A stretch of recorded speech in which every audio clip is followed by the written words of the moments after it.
제목을 따라서 하겠습니다. 믿음과 감사.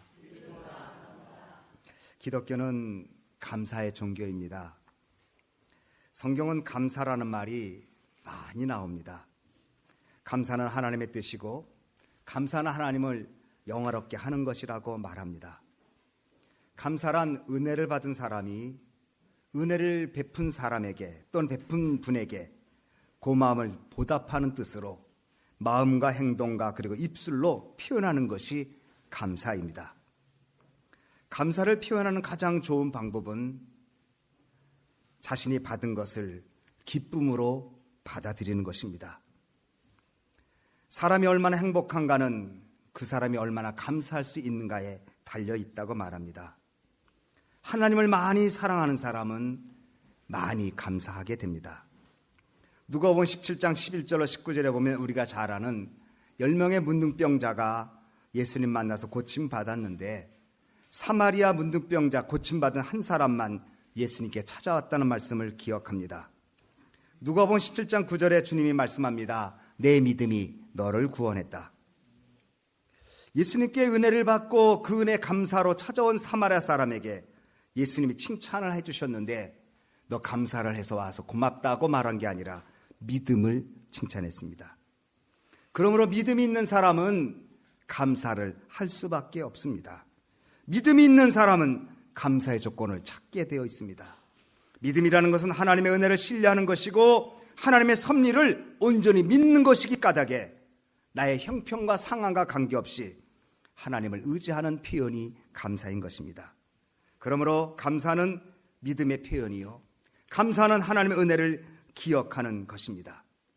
칼발트라는 신학자는 믿는 사람과 믿지 않는 사람의 차이는 믿음에 있는 게 아니고 감사에 있다고 그렇게 말했습니다. 믿는 사람과 믿지 않는 사람의 차이는 하나님을 향해서 감사가 있느냐 없느냐가 차이라고 말했습니다. 하나님께서 베풀어 주신 구원을 겸손과 그리고 감사로 받아들이는 사람이 진정한 크리스찬이라는 것입니다. 요즘 우리 시대는 감사가 참 적어지는 시대입니다. 원망불평은 정말 많은데 감사는 많지 않습니다. 가정에서도 교회에서도 또 내 삶의 현장에서도 감사를 찾기보다는 원망이 많고 감사를 고백하기보다는 요구를 원하는 것이 더 많습니다. 디모데후서 3장 1절로 2절에 내가 이것을 알라 말세에 고통하는 때가 이르리니 사람들은 자기를 사랑하고 돈을 사랑하고 자긍하고 교만하며 회방하고 부모를 거역하고 그 다음에 말하기를 감사치 아니하고. 감사가 없는 것이 시대적 종말로 가는 현상이라는 것입니다. 사람들이 왜 고통을 받는가? 자기만 사랑하고 돈만 사랑하고 교만하고 회방하고 부모님께 불순종하기 때문만이 아니고 감사가 없어서 고통을 받고 불행합니다. 로마서 1장 21절에 하나님을 알지만 하나님을 영화롭게도 아니하고 감사치도 아니하고 오히려 그 생각이 허망하여지고 미련한 마음이 어두워졌다고 말했습니다. 감사가 있으면 마음이 밝지만 감사가 없으면 마음이 어둡고 그 사람은 병들게 되어 있습니다. 우리가 일상생활에서도 감사가 소중하거늘 하나님 앞에서의 감사가 얼마나 소중하겠습니까? 우리가 잘 아는 대로 일반적으로 감사는 좋은 조건이 생기면 감사합니다. 이건 누구든지 할 수 있습니다. 건강하고 일이 잘 풀리고 사업도 잘 되고 이거 감사할 수 있습니다. 그러나 신앙적인 감사는 안 될 때 하는 것입니다. 잘 될 때도 하지만 안 되고 넘어지고 코가 깨지고 뒤로 넘어지는데 코가 갇히고 그때 감사할 수 있는 사람이 진정한 신앙인입니다. 토마스 머틴이라는 사람이 있습니다. 여러분, 영성학자인데 감사와 배은망덕 사이에는 중간이 없다 이랬습니다. 감사 안 하면 배은망덕이지 감사도 안 하고 배은망덕도 아닌 중간은 없다 그렇게 말했습니다. 감사하지 않으면 원망하게 돼 있습니다. 감사하지 않으면 하나님 은혜를 잃어버릴 수밖에 없습니다. 그런 중간지대는 없다는 것입니다. 우리 성도님들, 감사가 믿음의 표현이고 감사가 우리의 삶을 새롭게 하는 것입니다. 오늘 본문 시편 100편은 감사의 시입니다. 이 감사의 시입니다. 특별히 하나님의 전에 올라갈 때에 감사하고 찬양하라는 말이 계속해서 나옵니다. 우리 한번 시편 100편을 길지 않으니까 한번 보겠습니다. 1절, 2절 다 같이 있습니다. 시작. 온 땅이여 여호와께 즐거이 부를지어다. 기쁨으로 여호와를 섬기며 노래하면서 그 앞에 나아갈지어다. 온 땅이라는 말은 온 세상은 하나님께 즐거이 소리를 질러야 된다는 것입니다. 하나님, 그리고 하나님께 나갈 때는 기쁨으로 나와야 되고 하나님께 나올 때는 감사 찬송을 하면서 그 앞에 나오라고 그랬습니다. 왜 그렇게 감사하며 나와야 할까? 3절입니다. 3절 다 같이 시작. 여호와가 우리 하나님이신 줄 너희는 알지어다. 그는 우리를 지으신 자시요 우리는 그의 것이니 그의 백성이요 그의 기르시는 양이로다. 여러분, 여호와라는 말은 하나님의 이름이 불려질 때 여호와라고 그랬어. 야훼, 여호와, 스스로 있는 자라는 뜻이죠. 모세가 하나님께서 이스라엘 백성들 인도하라. 그러니까 모세가 질문합니다. 하나님, 내가 누구의 이름으로 이스라엘 백성을 인도한다고 물어볼까요? 그래, 여호와 이름으로 해라. 여호와가 누굽니까? 라고 물어보면 내가 뭐라고 대답합니까? 나는 스스로 있는 자다. 그렇게 말하라. 여러분, 하나님은 처음부터 계신 분입니다. 모든 존재의 근원이십니다. 모든 세상을 창조하신 그 능력 많으신 분입니다. 그분이 우리 하나님인 줄 어떻게 하라고요? 알지어다. 여러분, 하나님이 여러분 하나님인 줄 믿으십니까? 정말 그 하나님 여러분 하나님 믿으십니까? 그는 우리를 지으신 자시요. 여러분이 여기 존재하는 것은 하나님이 존재케 하는 거예요. 하나님이 나를 이 자리에 있게 하시는 거예요. 그래서 우리는 하나님을 감사하고 찬양해야 돼요. 두 번째, 우리는 누구의 것이다? 그의 것이다. 하나님 거예요. 자, 그럼 여러분 누구 거라고요? 그러면 누가 여러분을 책임져 줄까요?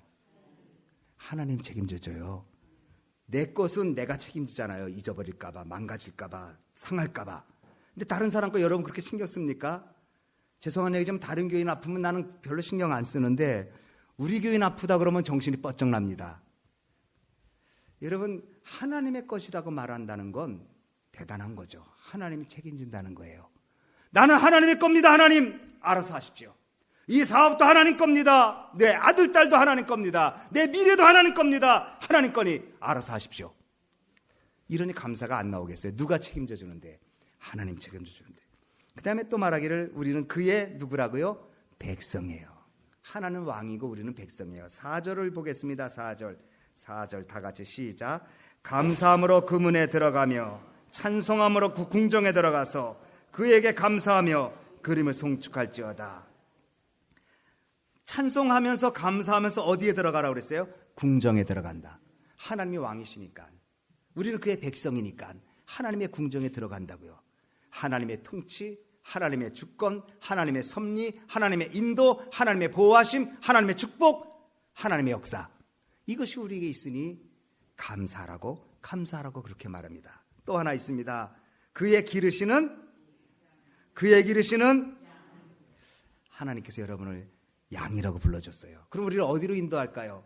푸른 초장, 쉴만한 물가로 인도하십니다. 여러분, 올해 지난 거 생각해 보세요. 어떻게 여기까지 왔나? 정말 그때 넘어지고 쓰러지고 꼼짝 못할 줄 알았더니 여기까지 왔네. 그때 그 엄청난 사건 앞에 어떡할 줄 몰라서 하나님 어떡할까요? 라고 기도했는데 잘 넘어갔네. 그때 내가 몸이 아파서 이렇게 하다가 건강 있는 거 아닌가 걱정했는데 또 하나님 여기까지 인도하셨네. 생각하면 감사할 게 한두 가지가 아니잖아요. 오늘 아침에 우리 새벽기도 끝나면 우리 맥카페 가서 우리 몇 분 안 되니까 커피 마시는데 김창민 집사님 그런 말씀하셔요. 어느 책을 봤더니 새벽에 어떤 사람이 병에 걸렸대요. 닥터한테 갔대요. 그래서 닥터가 감사를 10,000번 하면 날 것이다. 매일 10,000번. 여러분, 10,000번이 절대 쉽지 않습니다. 하루에 10,000번. 근데 그분이 그 닥터의 말을 듣고 의사 선생님이 시켰으니, 아마 목사님 시켰으면 안 했을 거예요. 근데 의사 선생님이 시키니까 감사를 10,000번 했대요. 하루에 10,000번씩 감사합니다. 찾아서, 감사할 게 없는데 찾아서 했어요. 그랬더니 어느 날 자기도 모르게 자기의 몸이 회복된 것을 간증했다. 그것을 읽어보고 오늘 아침에 김창희 집사님 제게 얘기하셨어요. 감사함으로 궁정에 들어가는 거예요. 감사함으로 성전 안에 들어오는 거예요. 감사함으로 하나님께 영광을 돌리는 거예요. 우리는 그의 것이고 그의 백성이고 그분이 기르시는 양이기 때문입니다. 남아메리카의 멕시코의 어떤 마을에 온천이 나오는 곳이 있고 차가운 물이 흐르는 샘이 이렇게 멀지 않은 곳에 있었다고 합니다. 그러니까 그 멕시코 그 원주민들이 빨래를 하는데 뜨거운 물에 빨고 또 차가운 물에 가서 헹구고 그렇게 했답니다. 우리 집사님 말씀, 런드리에 타는 집사님 말씀에 의하면 이 남미 분들이 빨래를 굉장히 깨끗하게 열심히 한답니다. 이불도 빨고 속옷도 빨고 참 깨끗이 빤다고 그래요. 세탁소는 자주 가는지 제가 모르겠는데 런드리맷은 이분들이 자주 그렇게 간다고 그래요. 그렇게 이제 멕시코 분이 빨래를 뜨거운 물이 나오니까 거기서 빨고 차가운 물에서 헹궜어요. 그러니까 거기 이제 관광지니까 사람들이 가서, 관광지는 아닌데 거길 가다 보니까 어떤 이제 선교사님이 보고 너무 좋은 거예요. 야, 뜨거운 물도 펄펄 나오고 찬물도 막 흐르고. 그래서 그 안내하는 분에게, 멕시코 원주민 안내분에게 여기 있는 분들이 참 하나님께 복 받았다, 하나님께 감사해야 되지 않을까 생각합니다. 그랬더니 멕시코 안내원이 그런 거 없습니다. 감사하지 않고 불평이 많던데요. 아니 왜 그래, 무슨 불평합니까? 그랬더니 이렇게 말했답니다. 더운 물과 찬물이 땅에서 나오는 것은 괜찮은데 빨래하기에 꼭 필요한 비누가 안 나오니 정말 이거 왜 그럴까? 비누 달라고 불평했답니다. 비누 좀 어디서 얻을 데 없나? 여러분, 우리가 더운 물도 나오고 찬물도 나오는 축복을 받고 있는데 해필이면 없는 걸 찾아서 불평하잖아요. 있는 것을 가지고 감사하지 못하고 없는 것만 찾아가지고 원망 불평하면 그 삶은 황폐해질 수밖에 없다는 거예요. 우리는 하나님의 것이에요. 우리는 하나님의 양이에요. 하나님의 백성이에요. 하나님의 궁정에 들어갈 수 있는 자격이 있어요. 그리고 우리 하나님 앞에 나올 때 감사해야 되지 않겠습니까? 오는 주일은 감사 주일입니다. 감사하기 어려운 2013년도예요. 알아요. 우리 교회적으로도 그렇고 여러분 다 그렇지만은 여기까지 왔잖아요. 하나님 앞으로 챙겨줄 거잖아요. 그거 우리가 믿잖아요. 그러니 하나님 마음을 흐물흐물하게 해드리는 게 뭘까요? 감사밖에 없어요. 그러니 하나님 감사합니다. 감사로 제사 드리는 자 나를 영화롭게 한다. 아무쪼록 이 11월 달에 감사의 계절인데 하나님 앞에 입술로 감사하고 또 드려진 물질을 통해서 감사하고 또 우리 몸으로 감사해서 참으로 하나님 주시는 은총과 축복이 가득한 우리 소망교회 식구 되어지기를